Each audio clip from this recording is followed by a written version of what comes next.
Assalamualaikum warahmatullahi wabarakatuh. Jumpa lagi kita memasuki kuliah yang ke-9 atau sesi ke-9 dari mata kuliah keterampilan komunikasi dan kerjasama. Ini adalah bagian pertama dari subbab keterampilan kerjasama. Setelah sebelumnya pada pertemuan pertama sampai dengan pertemuan ke-9 kita membahas subbab komunikasi. Komunikasi dan kerjasama ini menjadi sesuatu seperti dua mata keping uang, ya, dua hal yang tidak bisa dipisahkan menjadi suatu bagian. Bahwa kerjasama bisa kita bangun dari komunikasi yang kita lakukan. Ya, tanpa komunikasi maka kerjasama agak akan sulit untuk bisa terwujud. Ya, bahwa komunikasi terjadi karena adanya proses kerjasama. Atau bahasa lainnya, kerjasama, unsur terpenting dari kerjasama adalah komunikasi. Maka pada perkuliahan kita, yang pada mata kuliah keterampilan komunikasi dan kerjasama, bagian awal kita membahas komunikasi, lalu pada bagian kedua atau sampai bagian akhir kita akan membahas keterampilan kerjasama. Artinya secara teknis kita sudah punya bekal bahwa kerjasama kita salah satunya akan ditunjang dari kemampuan komunikasi. Baik, pada pertemuan ke-9 ini kita membahas hal yang paling mendasar tentang kerjasama. Kita akan membahas tentang bagaimana prinsip dasar atau konsep dasar kerjasama antar manusia dan bagaimana evolusinya atau perjalanannya dari zaman dahulu kala sampai kemudian proses kerjasama itu terjadi pada zaman sekarang, begitu ya.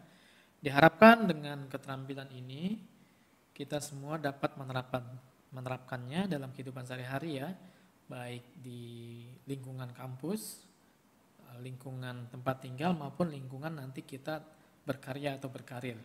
Karena hidup kita sebagai manusia, kita nggak bisa lepas dari orang lain, kita membutuhkan orang lain, kita membutuhkan orang lain.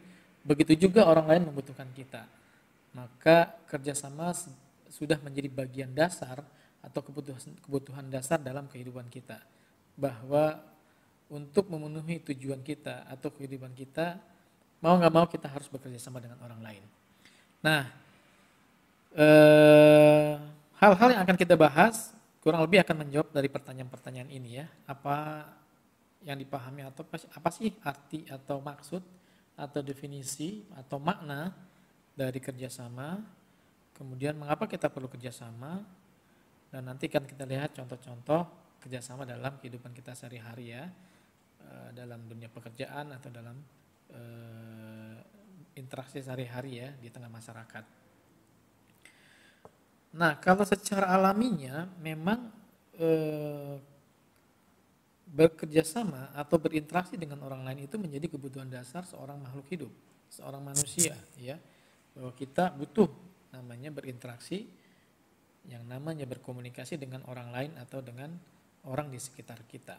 Itu sudah alaminya ya. Maka nanti di perkuliahan ini kita akan menjelaskan bagaimana hubungan manusia ya dalam berinteraksi yang menjalani kehidupannya dan implikasinya dengan proses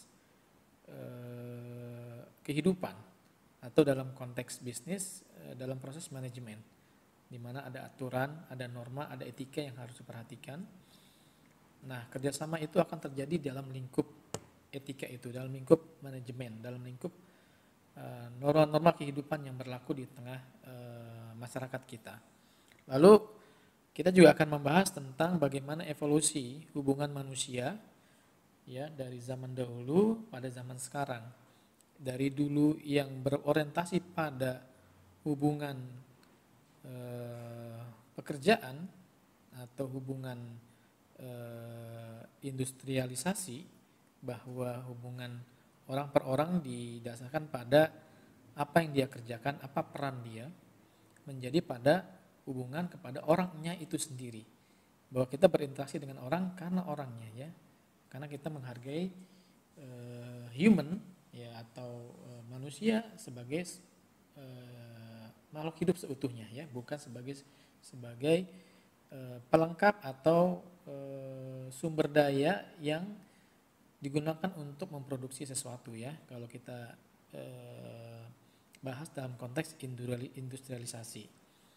Kita juga akan membahas dalam teori dasar kerjasama ini melihat dan membandingkan model tradisional hubungan manusia dengan model modern hubungan antar manusia. Yang keempat, kita juga akan membahas tentang perilaku hubungan manusia dalam konteks ilmu pengetahuan atau sains ya. Lalu di materi ini juga akan dijelaskan tentang tantangan interaksi manusia atau hubungan manusia atau kerjasama ya. Ini menjadi dasar sekali dalam konteks keterampilan kerjasama, karena kerjasama itu dibangun atas interaksi.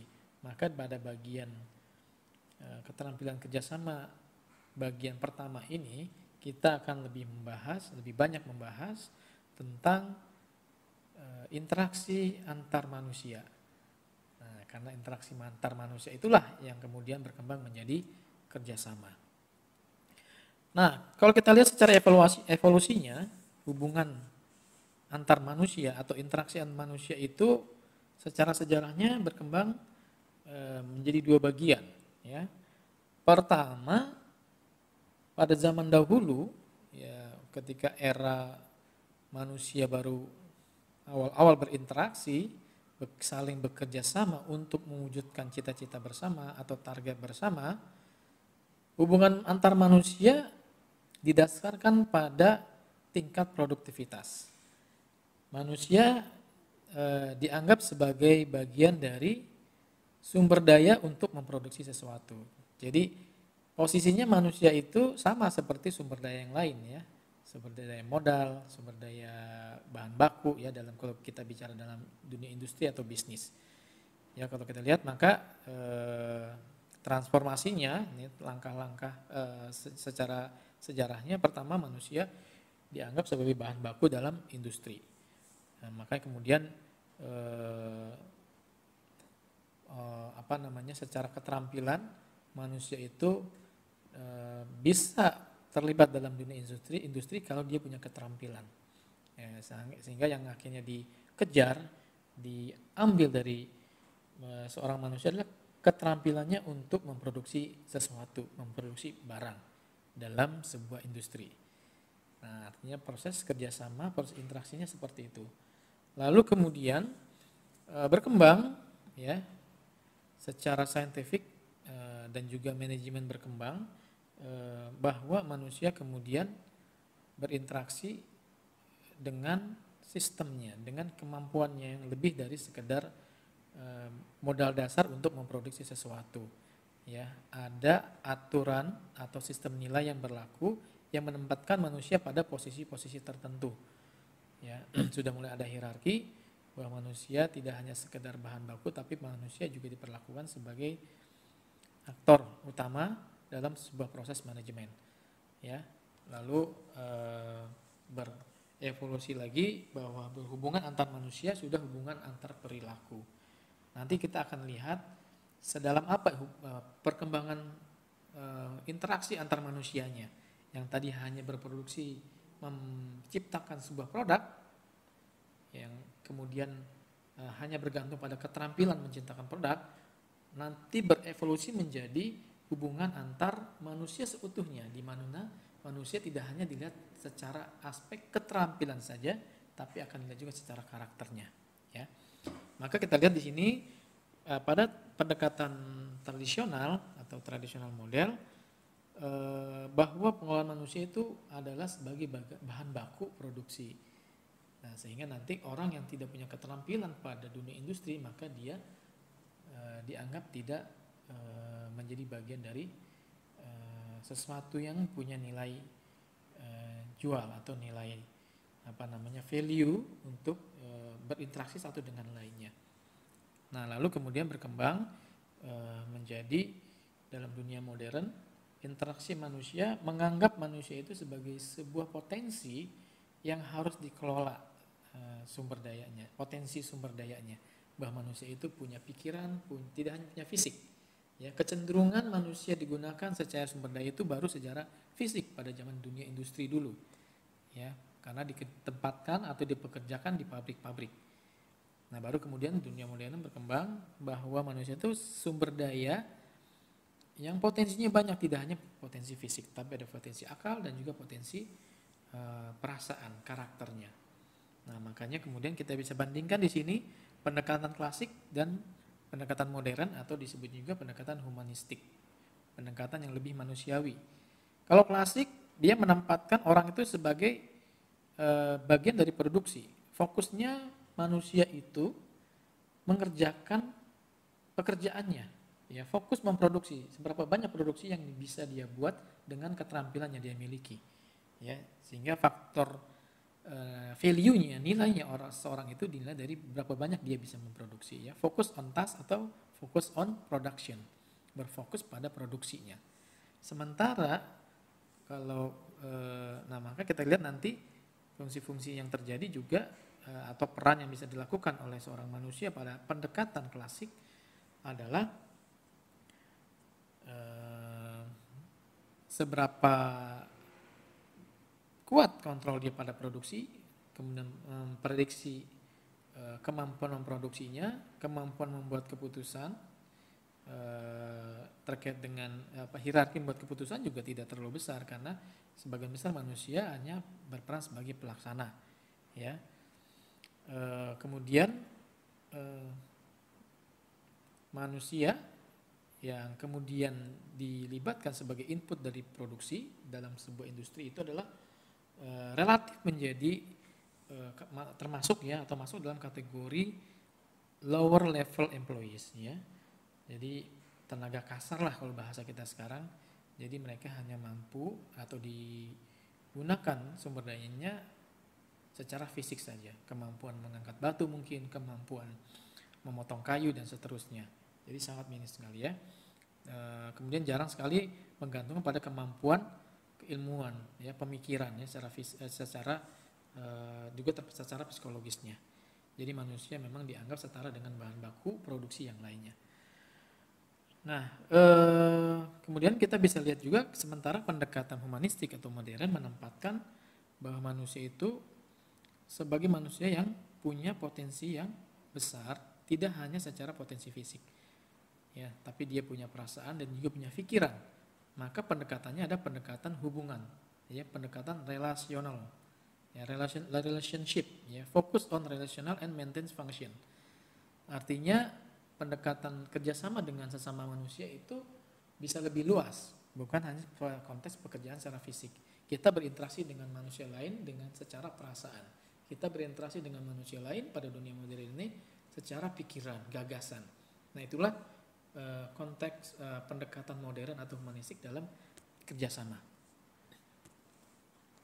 Kita bisa lihat lagi secara perkembangannya kemudian ketika pendekatan kerjasama atau interaksi antar manusia sudah lebih manusiawi, sudah lebih humanis, maka kita bisa bandingkan pendekatan kerjasama zaman dulu itu sudah bergerak, sudah bertransformasi dari yang sebelumnya pendekatan task, pendekatan tugas menjadi pendekatan people atau worker. Maka kalau kita lihat sekarang dalam organisasi yang kita ikuti atau tempat kerja kita, kalau pendekatannya masih pendekatan pekerjaan, bahwa sumber daya di-push untuk mengejar produksi, sementara aspek kemanusiaannya yang terkait dengan pikiran, terkait dengan perasaannya diabaikan, maka perusahaan itu atau organisasi itu ya tidak lebihnya organisasi kolonial ya, organisasi atau perusahaan yang jadul, masih pendekatan purbakala ya, pendekatan lama. Kalau pendekatan modern dia pendekatannya pendekatan orang, bahwa seorang karyawan itu ditempatkan seutuhnya sebagai seorang manusia yang punya kemampuan fisik, punya kemampuan pikiran dan juga kemampuan perasaan dan juga karakter. Ya, jadi fokusnya pada manusia seutuhnya, bukan lagi pada hanya sekedar pekerjaannya. Dan ini dampaknya akan luas ya. Kalau hanya berpegang pada pekerjaan saja, kita abai pada kemampuan pikirannya juga kemampuan perasaannya. Tapi kalau kita melakukan pendekatan secara utuh, kerjasamanya utuh pada manusia seutuhnya, pendekatan pemikirannya dapat, pendekatan perasaannya dapat, bisa jadi secara secara pekerjaannya nanti berpengaruh menjadi lebih baik lagi.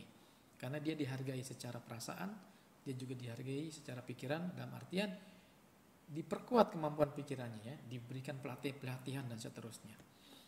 Nah, kemudian kita juga melihat transformasinya atau evolusinya adalah kemudian hubungan antar manusia atau kerjasama interaksi antar manusia itu sudah berkembang, yang hanya tadinya berfokus pada kontribusi fisik menjadi pada kontribusi kreativitas. Nah, bisa kita lihat transformasinya ya, yang tadinya hanya bahan baku industri secara fisik sekarang sudah dilibatkan secara pemikiran. Ya, diminta kontribusinya secara kreativitasnya, ya, kognitifnya, emosional aspeknya dan seterusnya yang terkait dengan manusia seutuhnya, potensi manusia yang utuh. Dan itu akan membuat organisasi atau perusahaan menjadi lebih kaya sebenarnya secara ide dan juga secara performa, ya. Nah, ini adalah pendekatan modern dalam interaksi manusia atau kerjasama. Sehingga kemudian proses interaksi atau kerjasama antar manusia itu menjadi lebih dinamis, ya, menjadi dua arah konsepnya, dan komunikasi yang berkembang pun dua arah.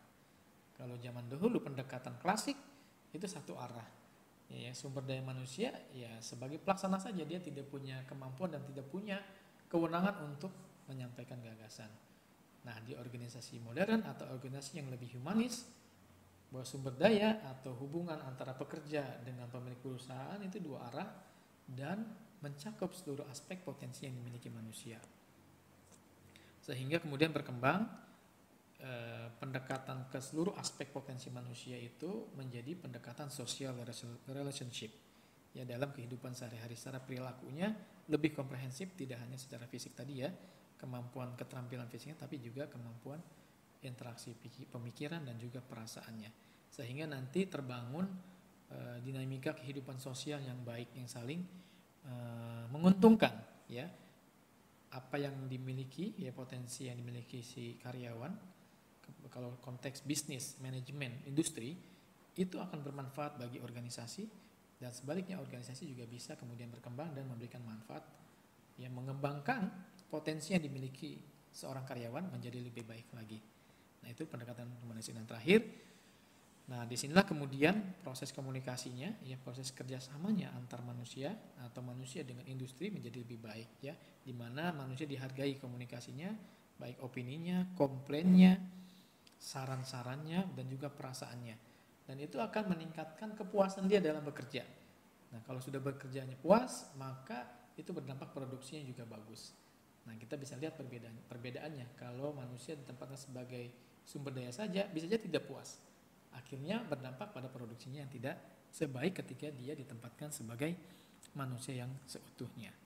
Nah, kita bisa lihat kemudian dari evolusi itu, ya, walaupun secara transformasinya demikian, seharusnya sudah berubah dari pendekatan klasik menjadi pendekatan yang humanistik, tapi ternyata pada hari ini pun kita masih melihat pendekatan-pendekatan yang tidak humanistik dalam hubungan kerjasama, ya. Kalau dalam bisnis, berarti kerjasama bisnis antara karyawan dengan karyawan atau karyawan dengan perusahaan, masih ada pendekatan-pendekatan klasikal, ya. Misalnya kita lihat, ya, sistem pertama ada terjadi dalam dunia industri saat ini, perusahaan atau pimpinan atau manajer yang sangat eksploitatif atau kratos, ya. Kalau bahasa kita ini otoriter, ya, pimpinan atau manajemen yang sangat otoriter. Jadi memperlakukan karyawan itu sebagai seperti zaman dulu, ya, hanya dimanfaatkan potensi sumber daya fisiknya untuk mengejar produksi, untuk mengejar pekerjaan. Pendekatannya adalah task and task. Jadi pekerjaan, kerja. Pokoknya pekerjaan. Dia nggak peduli bagaimana keluarga itu karyawan, bagaimana anaknya, kenapa dia nggak masuk kemarin karena istrinya sakit misalnya atau anak sakit. Itu menjadi alasannya nggak bisa diterima. Nah, itu masih ada, ya, pendekatan seperti itu. Harusnya kalau pendekatannya humanis, manusiawi, dia perhatikan gitu, ya. Nah, ini sistem satu, bahwa pimpinan, manajemen masih menganggap, ya, karyawan itu sebagai sumber daya yang harus dieksploitasi. Nah, makanya di sini pendekatannya jadi otoriter, ya, manajer atau pimpinan perusahaan yang otoriter.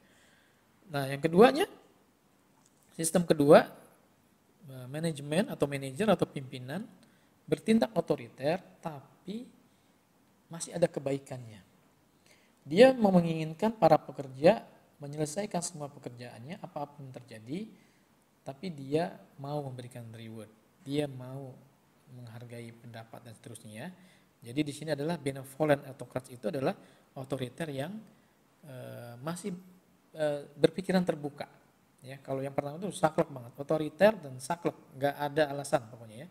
Pokoknya kalau nggak selesai, ya penilaian buruk pecat, ganti yang lain. Nggak bisa capai target pecat, ya. Dia tidak mau mendengar alasan atau tidak mau memperhatikan kondisi pekerjaannya ya dalam konteks hubungan kerjasama atau interaksi sama manusia. Nah kalau yang kedua ini masih mau berpikiran terbuka, ya. Tapi tetap orientasinya adalah sumber daya manusia, potensi atau keterampilan yang dimiliki oleh karyawan harus dieksploitasi. Berpikirnya gitu, karena dia berpikirnya dengan begitu produksinya banyak, maka untungnya banyak. Padahal bisa jadi dengan demikian karyawannya stres, banyak yang berhenti, sebentar-bentar berhenti, atau pekerjaan jadi lambat dan profitnya justru malah makin berkurang. Nah barulah kemudian pada sistem yang ketiga kita bisa dapati sistem yang lebih memberikan keuntungan, sama-sama keuntungan ya bagi karyawan dan juga bagi perusahaan. Di mana di sini perusahaan atau pimpinan sudah mulai membuka diri ya untuk konsultatif, mendengarkan pendapat, mendengarkan masukan, mencermati kondisi karyawan, apa yang harus dikembangkan, apa kesulitan mereka, ya sudah mulai berfungsi yang namanya ranah-ranah konsultasi dan juga demokratis. Jadi ada hal-hal keputusan yang memang menyangkut karyawan, diminta juga pendapat dari karyawan. Nah yang terbaik adalah sistem yang keempat, di mana perusahaan menempatkan karyawan sebagai mitra, maka bentuknya partisipatif and democratic ya. Jadi dia menghargai ya pola kerjasamanya, menghargai kerjasama sebagai manusia yang seutuhnya dan setara ya, partisipatif. Nah dengan begini seharusnya karyawan harus lebih bagus produksinya, lebih bagus produktivitasnya, performanya, karena dia ditempatkan di tempat yang terhormat, setara gitu dalam kesetaraan gitu ya dengan perusahaan. Nah kemudian kita juga perlu perhatikan tantangan dalam hubungan antar manusia ya dalam interaksi keseharian maupun interaksi bisnis, karena ya walaupun sudah kita upayakan kesamaan persepsi, kesamaan tujuan, kesetaraan komunikasi, bahwa manusia itu berbeda-beda menyebabkan bisa jadi ada banyak tantangan ya. Pertama kalau dalam konteks industri, dunia bisnis atau dalam dunia organisasi, tantangan pertamanya adalah bagaimana mengelola pengetahuan yang dimiliki oleh setiap orang, yang dimiliki oleh setiap pekerja. Kalau kita ada di organisasi kemahasiswaan misalnya ya, BEM misalnya, itu organisasi harus mampu mengelola pengetahuan-pengetahuan yang dimiliki oleh para anggotanya. Ya, karena itu nanti bisa jadi knowledge management. Oh ternyata ada yang bisa ini, ada yang mampu membuat ini, ada yang memiliki pengetahuan ini. Maka kita bisa membuat program kerja A, B, C, dan seterusnya. Nah itu penting untuk mengelola pengetahuan yang dimiliki anggota organisasi atau sebuah perusahaan. Nah itu bagian dari interaksi antar manusia juga. Ya, kita kenal dengan orang, kita harus tahu ya dia ahli di bidang apa. Sehingga kita mungkin suatu saat bisa membutuhkan keahlian orang tersebut ya ketika kita berkenalan dengan orang baru misalnya. Begitupun kita bisa menawarkan keahlian kita kepada orang lain. Nah itulah benefit, mutual benefit kalau kita menempatkan kesetaraan dalam kerjasama.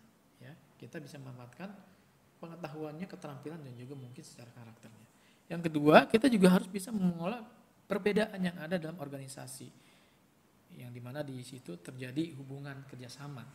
Ya perbedaan itu macam-macam, perbedaan karakter, perbedaan pemahaman ya, tadi perbedaan pengetahuan, termasuk perbedaan keterampilan, perbedaan karakter ya, temperamental dan seterusnya itu harus dimengerti dan juga harus bisa dikelola dengan baik ya. Lalu yang ketiga, kita juga harus mampu mengarahkan hubungan antar manusia atau kerjasama yang terbangun itu bagian dari terpenuhinya etika sosial dan juga tanggung jawab sosial. Etika dan tanggung jawab sosial. Ya, di mana bahwa kita dalam kehidupan itu butuh orang lain, sehingga kita harus membantu orang lain. Tidak boleh kemudian kerjasama yang terbangun adalah sifatnya egosentris, masing-masing ingin mencari keuntungan pribadi. Nah, tidak seperti itu. Karena kalau itu yang terbangun, yang terjadi chaos, kekacauan, ya. Hukum rimba, siapa yang paling kuat, dialah yang paling dapat mengambil manfaat sebanyak-banyaknya, yang paling rakus, yang paling banyak menyingkirkan orang lain mungkinnya. Tapi harus ada mutual benefit, harus mampu membangun aspek sosialnya, membantu orang lain, ya, dan juga menjunjung tinggi etika yang terjadi di atau berlaku di tengah-tengah masyarakat kita. Nah, berikutnya juga kerjasama atau hubungan antar manusia itu juga harus mampu beradaptasi dengan budaya, ya, tantangan budaya yang terus berkembang baik di tingkat lokal maupun di tingkat internasional, ya. Nah, demikian ya bagian pertama, ya, konsep dasar hubungan antar manusia yang akan menjadi landasan dalam kerjasama antar manusia. Dan ini dibutuhkan, apalagi di era sekarang di mana kita dengan meskipun dengan teknologi yang semakin canggih, tetap saja kita membutuhkan orang lain. Bahkan dunia bisnis yang berkembang di sini adalah sekarang ini adalah dunia bisnis yang berjejaring. Sangat sulit kita temukan dunia bisnis, ya, bisnis atau pengusaha yang bisa berhasil atas kemampuannya sendiri, ya. Justru sekarang karena berjejaring, karena bekerja sama. Kalau dulu ada dalam konteks marketing itu ada marketing 3.0, kemudian ada 2.0 dan 3.0, dan sekarang ada 4.0, ya.